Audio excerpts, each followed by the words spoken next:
Hi everyone, Adam here.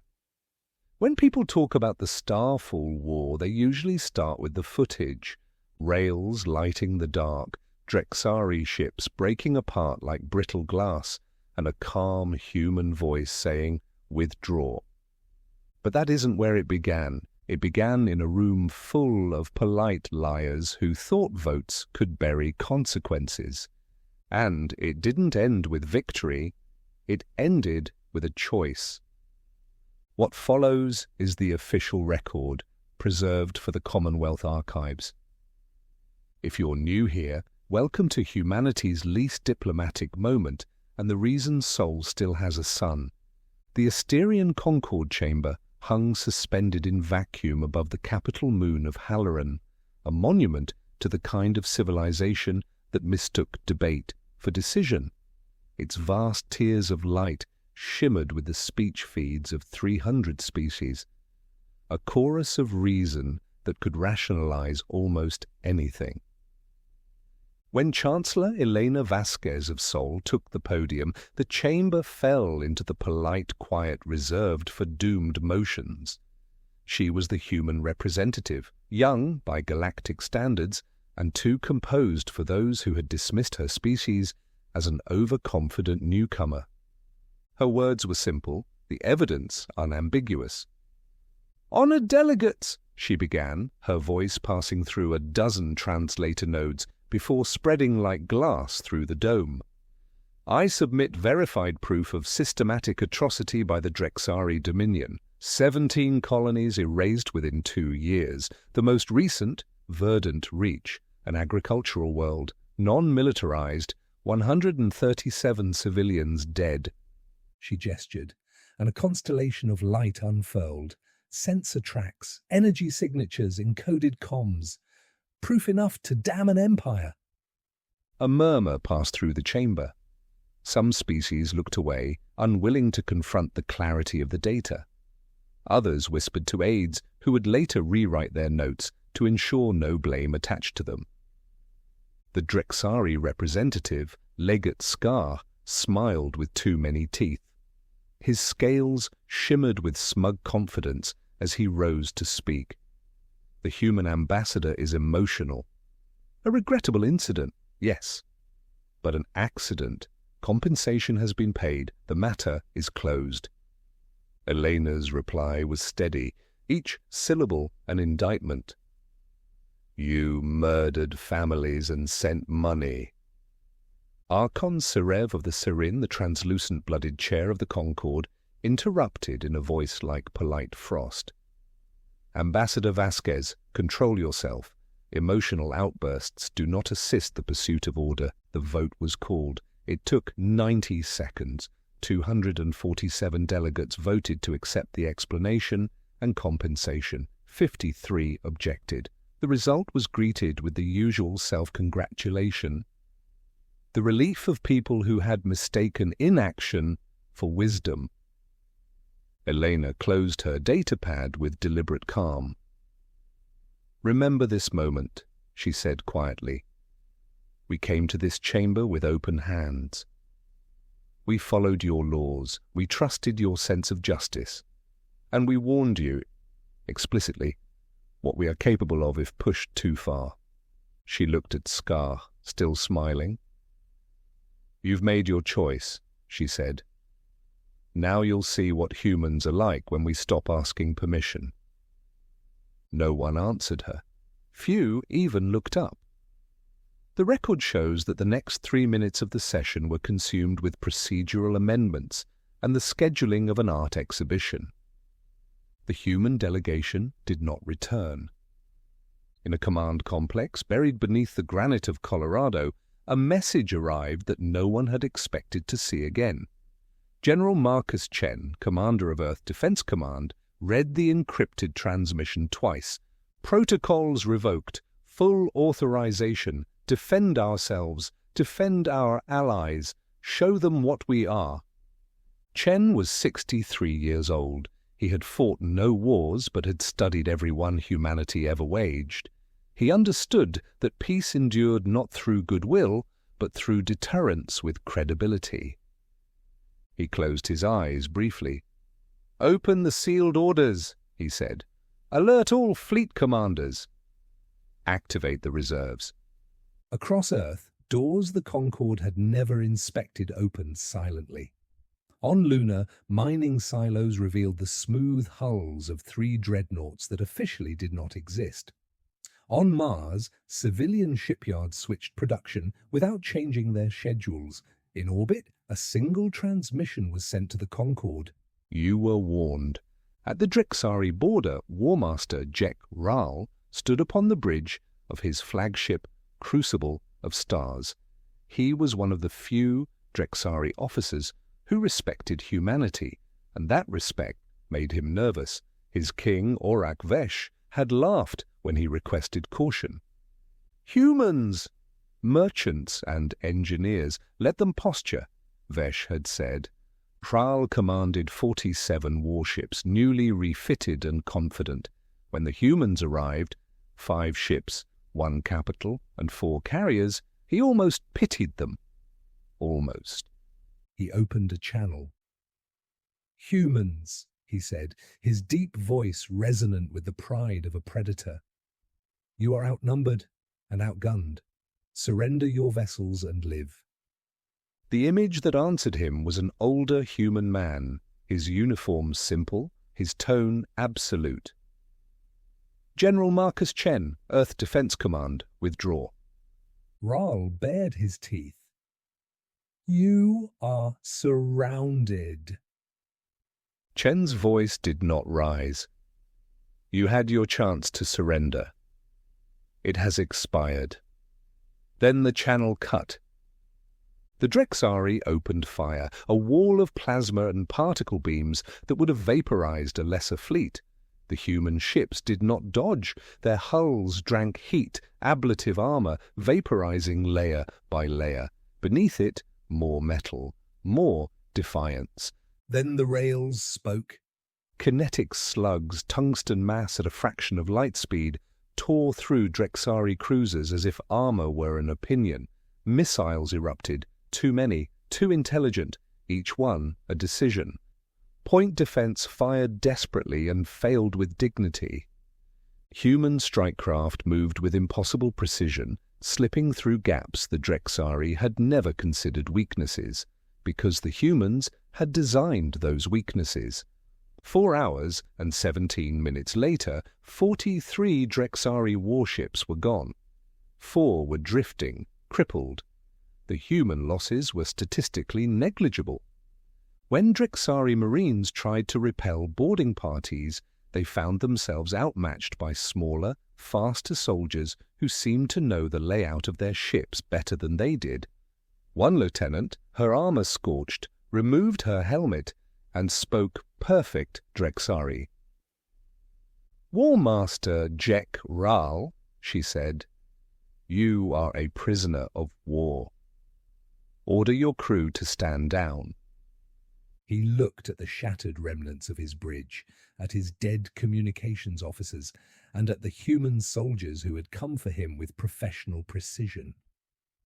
He surrendered. When the battle ended, Chen ordered a transmission broadcast on all open frequencies, civilian and military alike. "This is General Marcus Chen of Earth Defense Command. Today the Drexari attacked our vessels and were defeated. This was not a war, this was a demonstration. You have 1 week to evacuate all non-combatants from Drex Prime. After that we will come for those who ordered these atrocities. Not civilians. Command, this message ends." He turned to his staff. "Treat the prisoners under Geneva protocols. They're soldiers, not monsters." His executive officer hesitated. "Sir, the Drexari don't have a Geneva Convention." Chen's reply was simple. "We do. That matters." By the next dawn, the Asterion Concord's analysts had finished insisting the footage was falsified. They began calculating how real it might be. The results were worse than their fears. Registered human fleet strength was a fraction of what had appeared in the recording.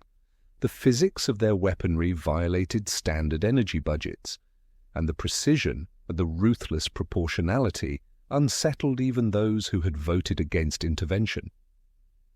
In the crystalline citadel of the Aurelian phalanx, an old warrior named Praetor Cale Vorian watched the recording in silence. The Aurelians were an ancient martial culture, proud and disciplined, and for centuries had believed themselves unmatched in the art of war. "What is your assessment?"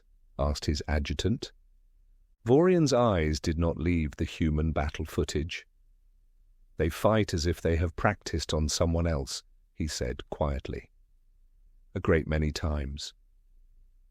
7 days later, the Drexari homeworld bristled with defenses, 15 planetary bastions, hundreds of warships and orbital batteries thick enough to turn the sky to static. Legate King Orak Vesh stood in his command chamber, confident in numbers. When the human fleet arrived, 73 ships. He laughed. 73, he said, against 700? Warmaster Ral, recently freed to advise after his capture, spoke without ceremony. "My king, 5 ships erased 47 of ours. 73 is not comfort." Vesh ignored him. The humans broadcast once more. The message repeated across every frequency in Drexari space. "Evacuate your civilians. Defend and die. Run and live." Then they advanced. The Drexari opened fire first. Human ships absorbed, deflected, endured, then answered, with mathematics sharpened, into vengeance. Drones swarmed through enemy lines, cutting command relays and power grids. Kinetic strikes peeled orbital fortresses open like fruit. Within hours, the Drexari defense grid was crippled. When the human carriers deployed dropcraft, they did not target cities. They went for command bunkers, factories, foundries, the organs of the regime. Each landing zone was mapped to within centimeters. The Drexari never understood how the humans had obtained such precision. Orak Vesh fled his command citadel aboard a personal shuttle. He made it 2 kilometers before a single human strike craft took out his engines and left the hull intact. A tractor beam locked on. It was not mercy. It was retrieval. The Drexari leadership was transported not to Earth, but to verdant reach. The shattered colony had been rebuilt in part, enough to show the cost.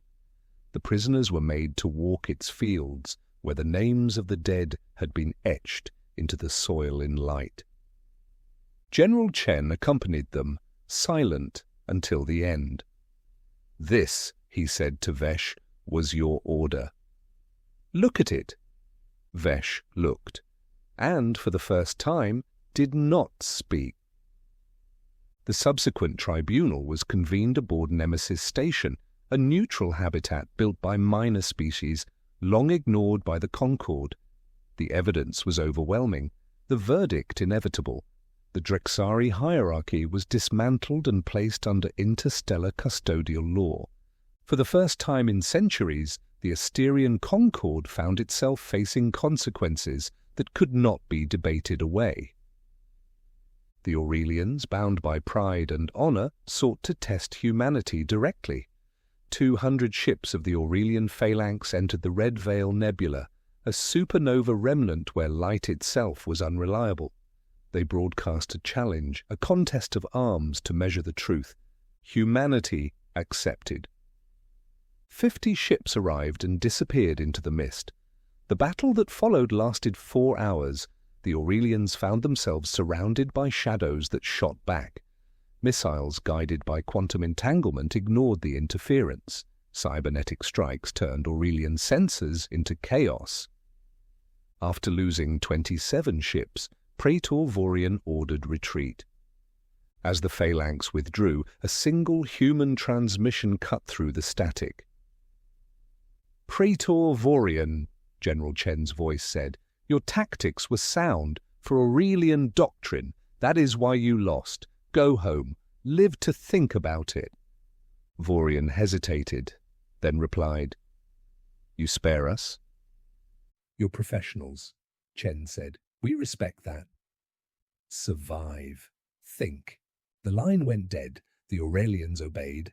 And when they returned home, they spoke of a species that fought without hatred and whose restraint was more frightening than their weapons. In every era, there are those who cannot imagine a world not ruled by their hand. The Asterion Concord was no exception. When Drexari forces shattered and minor worlds celebrated accountability, 5 senior Concord officials gathered in a sealed diplomatic vault. Historical record later identified them as permanent counselors of long tenure, individuals who believed stability arose not from justice, but from ritual obedience to hierarchy. They authorized an emergency protocol, unknown even to their own staff, of Project Starfall, contingency for uncontrolled species escalation. It had been built by the Makers, the vanished civilization whose ruins dotted 100 systems, a doomsday device meant to prevent galactic hegemonies by annihilating star systems that threatened balance. The target they selected was Sol. Only 5 authorization keys existed. 5 hands turned them. Starfall required 72 hours to charge. The record notes that 3 of the officials wept afterward. None attempted to reverse course. In their calculation, humanity would never detect the activation in time. They were wrong. Agent 7, embedded for 5 years in the Concord's administrative network, was considered unremarkable by her peers. Her official duties involved database hygiene and translation synchronization.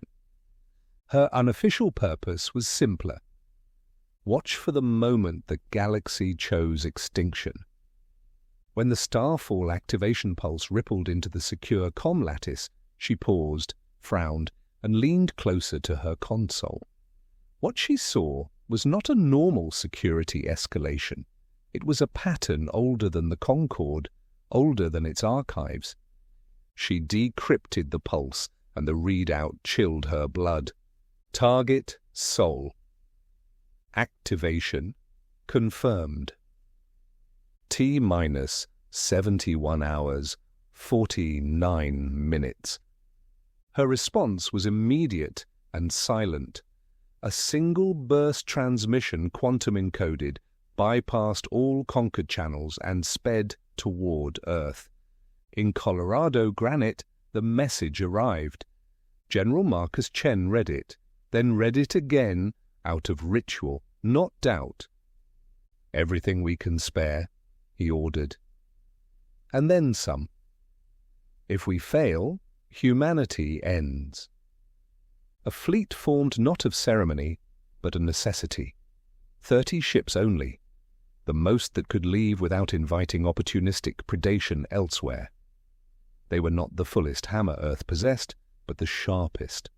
Among them, the experimental dreadnought HMS Defiant, carrying a weapon not yet tested outside simulation, the gravitic spindle, an engine that could make space itself remember it once knew how to fold. The fleet lifted from Sol orbit in silence. Civilians saw only pinpoints moving against the stars. Most never learned how close their sun came to going dark. On Chen's command, space tore like silk submerged in water, and the fleet vanished into unstable wormhole transit. The first coordinate resolved into emptiness, the false trail of an ancient machine. The second brought drones, thousands of them, embedded in rocky asteroids like seeds waiting for spring. They burst from concealment in a metallic storm, guided by forgotten precursor logic. 6 human ships remained behind, volunteers, to clear the swarm and keep the corridor open. Their last recorded message requested only that their families be told they succeeded. Chen's remaining force continued. The third coordinate tore open, and humanity arrived at the execution altar built for their star. It hung in lightless quiet, a relic of a vanished race, 5 kilometers across, geometric and terrible. the Starfall platform. Around it, 200 Concord warships held station, forming a cordon whose purpose was not defense, but denial, to stall any interference long enough for Sol to detonate. They did not expect visitors from an impossible angle of hyperspace. They certainly did not expect 30 human warships wounded from transit to arrive with nothing left to lose. The exchange began immediately. Conquered ships opened fire in disciplined volleys. Human vessels answered with precision, with fury distilled into equations. Missile salvos painted cold fire across the void. Point defense spiraled like desperate stars. Rail rounds stitched armor open in clean, cruel strokes. Fighter craft darted like scalpel strokes, carving command nodes from their fleets. Human losses rose. So did casualties among the Concord defenders, some confused, some terrified, none fully understanding why Earth would choose to fight with such ferocity for a single star. They did not understand because they had never loved anything enough to bleed for it. At the height of the battle, the Defiant staggered through fire so intense her hull glowed white. Air vented from 3 decks. Casualty reports scrolled without punctuation. The Starfall platform continued its terrible countdown. Chen stood still amid alarms. "Bring us within spindle range," he ordered. His weapons officer hesitated. "Sir, simulations warned of catastrophic gravitic collapse. Non-zero risk of the universe ending," Chen acknowledged, tone steady. "Versus certainty if we hesitate. Do it." The Defiant turned, wounded but obedient. The gravitic spindle engaged. Space bowed, unwilling. Gravity twisted like a wounded animal. A point of absolute refusal formed off the ship's bow, a thing not meant for existence in open sky, and launched toward the Starfall platform. For 3 seconds, reality shuddered. Then the platform collapsed like a cathedral crushed by the fist of time. The singularity winked out without metastasizing, to the audible relief of several astrophysicists who had been praying with more sincerity than most clergy. The Concord ships broke formation, some fled, some powered down, a few broadcast distress, none continued the fight. Humanity did not pursue. The mission was complete. Sol would live. Agent 7 acted before the dust settled. Using evidence gathered during her years embedded in Concord systems, she transmitted the names, identities, and authorization codes of the 5 officials who triggered Starfall. She sent them everywhere, to independent media, to dissident worlds, to neutral courts, to planetary police, who had never arrested anyone important before. The Concord's political structure collapsed in a single news cycle, not from invasion, but from internal revolt. It is recorded that 3 of the perpetrators surrendered immediately. 2 attempted to flee. They were detained by their own security forces, who now understood what they had almost helped to accomplish. Later, historians would call it the first bloodless fall of a galactic ruling body. They overlooked the silent battle graves where the 30 human ships left pieces of themselves among the stars. Peace without cost is simply privilege.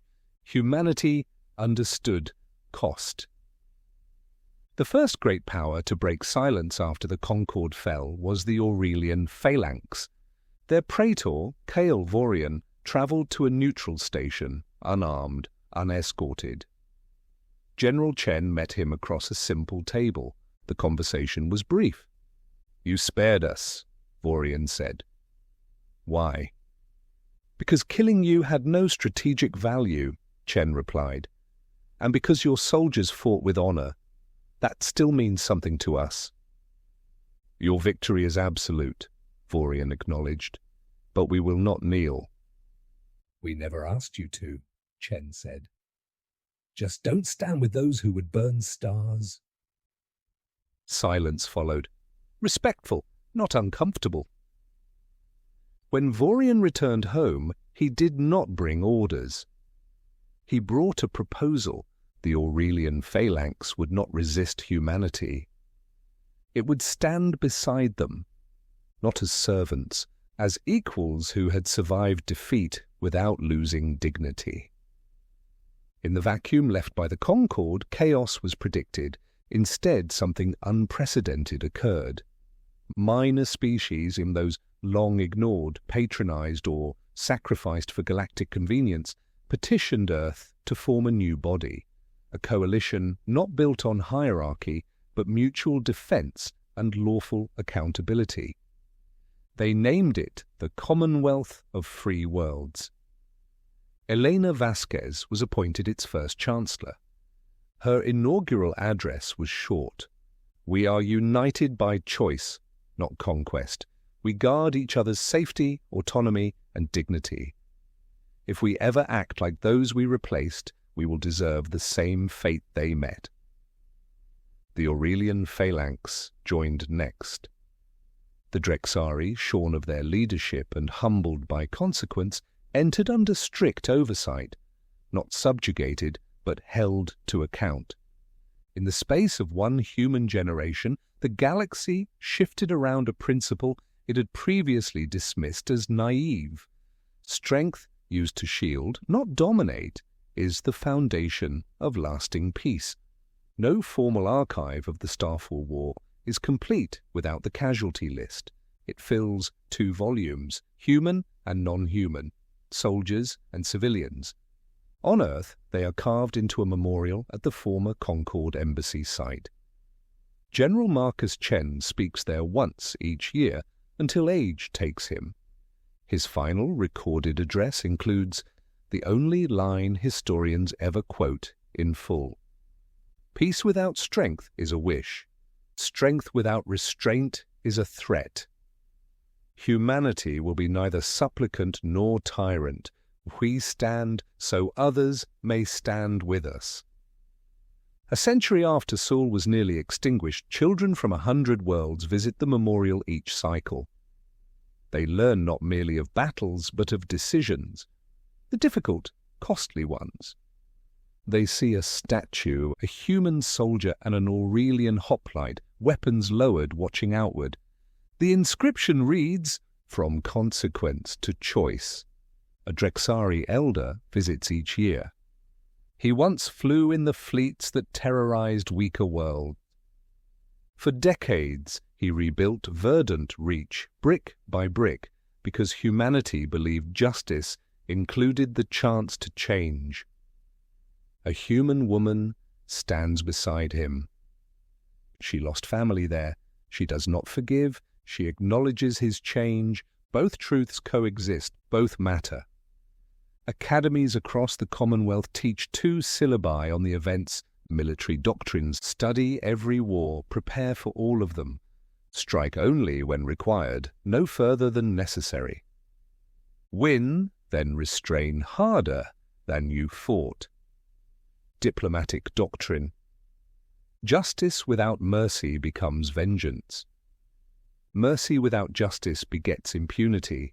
Neither alone sustains peace. A footnote in the Interstellar Defense College reads, "Never mistake human patience for inability. Never mistake their restraint for weakness. If they say enough, you have already crossed a line you will not enjoy learning about." Sol burns still, not because humanity was invincible, but because they would not accept defeat without contest. When the Asterion Concord chose expediency over justice, humanity answered not with ambition, but with consequence. They brought war only as far as required. They brought peace farther than anyone believed possible, and long after the golden chamber of Halloran fell silent, its empty seats stand as monument to a simple fact. Humanity did not seek power. They sought safety for themselves and others, and they earned a galaxy that learned to prefer peace the hard way, the Starfall War. The day 5 frightened politicians tried to murder a son, and humanity proved, once again, that mercy is only meaningful when you have the power to withhold it. If you're new to these archives, hit subscribe to the Commonwealth feed. More declassified cases are coming next cycle. Next episode, the silence they voted for, and why it still echoes. Until then, this is Adam Reed, curator of Terran history, signing off from Soul Archive Prime. Walk softly, carry proof, and remember, peace was never given, it was earned.